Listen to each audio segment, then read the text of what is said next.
Hello mga katambay! Welcome back sa ating bagong tambayan, ang JM Tutorials.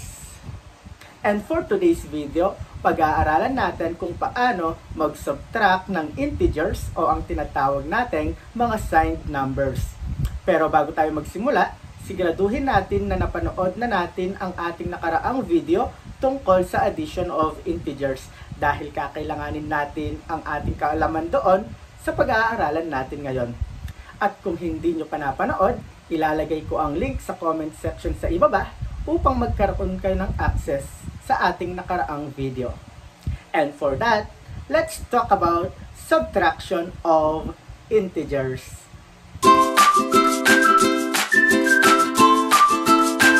Sa pag-subtract ng integers, meron tayong dalawang steps na dapat tandaan.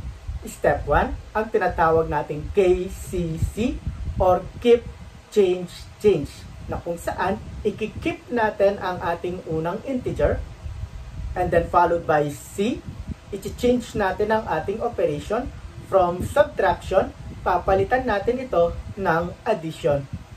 And another C, change, i-change natin ang sign ng ating pangalawang integer. So kung positive siya, gagawin nating negative. And kung negative naman siya, gagawin nating positive.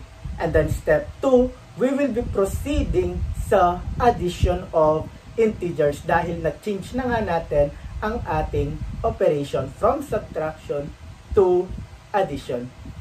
Example number 1. We have 10 minus negative 7. So follow lang natin ang ating KCC. Wherein K means keep, i-keep natin ang ating unang integer. At ang unang integer natin is 10. Ibig sabihin, kokopyahin lang natin ang 10. Next, C, change. I-change natin ang ating operation from subtraction to addition. And then another C, change. I-change natin ang sign ng ating pangalawang integer. So, from negative 7, i-change natin siya into positive 7. And the resulting equation is an addition. So, magpo-proceed tayo sa addition of integers. Meron tayong 10 plus 7, that is equal to 17. Ibig sabihin, 10 minus negative 7 is equal to 17. Number 2, we have negative 14 minus 5. So, i-keep natin ang ating unang integer na negative 14. Kokopyahin lang natin siya. From subtraction, i-change natin ang operation to addition. And then yung pangalawang integer natin, papalitan natin ang sign. So, from positive 5, it will become negative 5. And step number 2, magpo-proceed tayo into addition of integers. So we have negative 14 plus negative 5. Same signed integer sila. So i-add natin ang absolute value nila. Absolute value of 14 is 14 and absolute value of negative 5 is 5. So 14 plus 5 is equal to 19. At kokopyahin natin ang common sign nila. Since pareho silang negative, it will become negative also.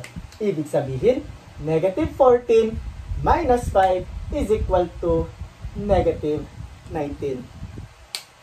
Number 3, negative 9 minus negative 2. I-keep natin ang unang integer na negative 9. I-change natin ang operation natin from subtraction to addition. I-change natin ang sign ng pangalawang integer from negative to positive. And then we will be proceeding to addition of integers. We have negative 9 plus 2. Different signs sila. Ibig sabihin, magsasubtract tayo. Isa-subtract natin ang absolute value nila. So we have 9 minus 2 is equal to 7. And then we will copy the sign of the highest absolute value. Mas mataas ang absolute value ni negative 9 kaysa kay negative 2. So, kokopyahin natin ang sign ni negative 9. And since negative siya, therefore, ang sagot natin ay magiging negative 10. Ibig sabihin, negative 9 minus negative 2 is equal to negative 7. Number 4, 8 minus negative 3. We will keep the first integer. Kokopyahin lang natin siya. 8. From subtraction, i-change natin into addition. And from negative 3, i-change natin into positive 3. And we will proceed to addition of integers. So we have 8 plus 3. 8 plus 3 is equal to 11. Ibig sabihin, 8 minus negative 3 is equal to 11. And lastly, we have negative 6 minus negative 1. Ikikip natin ang unang integer, negative 6. From subtraction, i-change natin into addition. From negative 1, i-change natin ang sign so it will become positive 1. And then we will proceed to addition of integers. Negative 6 plus 1, different signs sila so isa-subtract natin ang kanilang absolute value. 6 minus 1 is equal to 5. And then kokopyahin natin ang sign ng mas mataas ang absolute value. Mas mataas ang absolute value ni negative 6. Negative siya. Therefore, our answer must be negative 10. Ibig sabihin, negative 6 minus negative 1 is equal to negative 5. Tandaan, sa pag-subtract ng integers, meron tayong dalawang steps na sinusunod. Step 1, KCC. Or yung tinatawag natin, keep, change, change. Na kung saan, ikikip natin ang ating unang integer and then i-change natin ang operation natin from subtraction to addition and then i-change natin ang sign ng pangalawang integer. Kung positive siya, it will become negative and vice versa. Kung negative siya, it will become positive. And then proceed tayo sa step 2, addition of integers. So mag-a-addition na tayo kasi nga pinalitan na natin ang operation natin from subtraction to addition. And we will follow all the rules, all the steps in addition of integers. Yun lang mga katambay. Sana may natutunan tayo sa ating video tutorial ngayong araw.